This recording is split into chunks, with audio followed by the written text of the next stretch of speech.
Hello and welcome to the Evercade Retreat. G-Joke here, and today I'm adding Arabian from the Sunsoft Collection 1 to my ever-growing list where I rank every Evercade game. Arabian is a single-screen platformer for the NES that was originally released under the name Super Arabian, but that was dropped, probably for good reason. It's part of an arcade game where you run around playing your, Arabian prince type character, collecting letters, spelling out words, and then progressing to the next level. Visually it isn't up to much, being based on an older arcade game and I believe being quite an early NES game or Famicom game. Yeah, it doesn't look great, but it does the job. The music gets quite annoying too. On the gameplay front, things start out fairly well. Yes, it's quite simple. You run around, climb ladders, jump over gaps, collect these jars with letters in, take out enemies or avoid them. Fairly straightforward stuff, but it's quite fun for the first two levels. And then things start getting awkward when you're trying to jump between magic carpets, go up vines, and the collision detection feels a bit off, and it just becomes frustrating to navigate.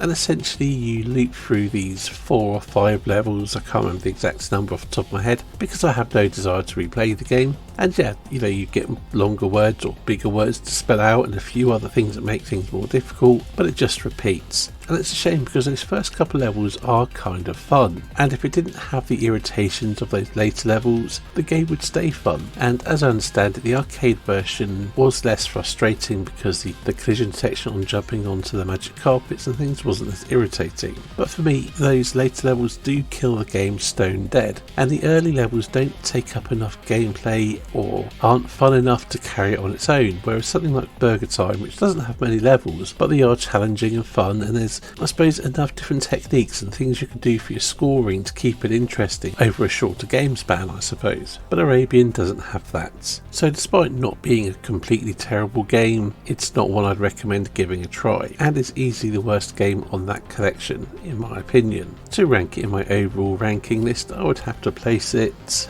above Zen 2 Mega Blast, but below Street Sports Basketball. Anyway, that's it for this video. Thank you for watching, and I'll see you in the next one.